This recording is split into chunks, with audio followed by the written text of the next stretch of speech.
নতুন বছর পড়ে গেল কিন্তু পুরনো বছরের স্মৃতি এখনও ফেলতে পারলাম না। হ্যাঁ, হ্যাঁ, ঠিকই। ওই যে 25শে ডিসেম্বরের ব্লগটা তোমাদের সাথে শেয়ার করাই হয়নি। তো কি আর করা যাবে? করে যখন রেখেছি তো শেয়ার তো করতেই হবে। তো hi, hello everyone, welcome to the another blog. তো দিনটা যেহেতু ছিল 25শে ডিসেম্বর তো কেক তো ম্যান্ডেটরি, বরমশাই বাড়িতেই কেক বানিয়ে নিয়েছিল।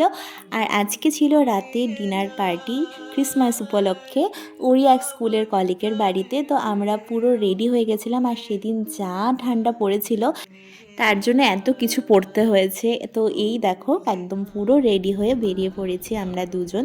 তো ফার্স্টেই আমরা যাব একটু চা খেতে, একটু ঘুরু ঘুরু করবো। আর রাত্রে যেহেতু ইনভাইট আছে তো মোটামুটি 7টা-8টা নাগাদেই আমরা যাব। তো এখন বেরিয়ে পড়েছি বিকাল বিকাল 5টা বাজে। তো দেখা যাক কোথায় যাই। যতই ঠান্ডা পড়ুক আর যাই পড়ুক না কেন, দুজন মিলে যদি যেখানেই যাই না কেন সেটাই আমার ভালো লাগে। আর সেই রকম যা সিচুয়েশনই থাকুক না কেন।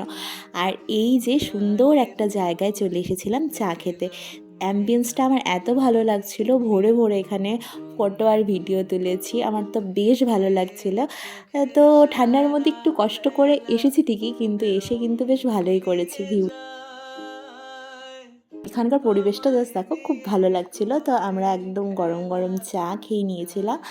আর এই শীতকালে তো চা খেতে সবারই ভালো লাগে, যারা চা খেতে অতটাও ভালোবাসো না কিন্তু তারা কিন্তু শীতকালে চাটা বেশ মন্দও লাগে না, তাই না বলো? তারপর চলে এসেছিলাম দিদা বাড়িতে দিদাকে কেক দিতে। আর এসে দেখি এখানে ভাই বোনেরা ক্রিসমাস ট্রি সাজিয়েছে। তো তারপর কেক কাটিংও হয়। তারপর ওখান থেকে আমরা যেখানে ইনভাইট ছিল সেই দাদার বাড়িতে চলে যাই। আর এখানে দেখো এত সুন্দর করে ডেকোরেশন করেছে। তারপর এখানেও কিছুটা সময় কাটাই, ডিনার কমপ্লিট করি। আর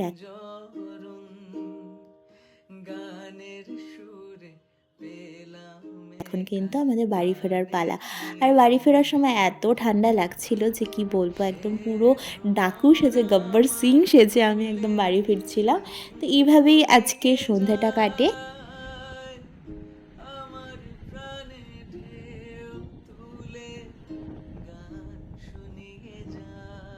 তো চলো এখানেই আজকে ব্লগটাকে শেষ করছি। টাটা, গুড নাইট, দেখা হচ্ছে অন্য কোনো ব্লগে।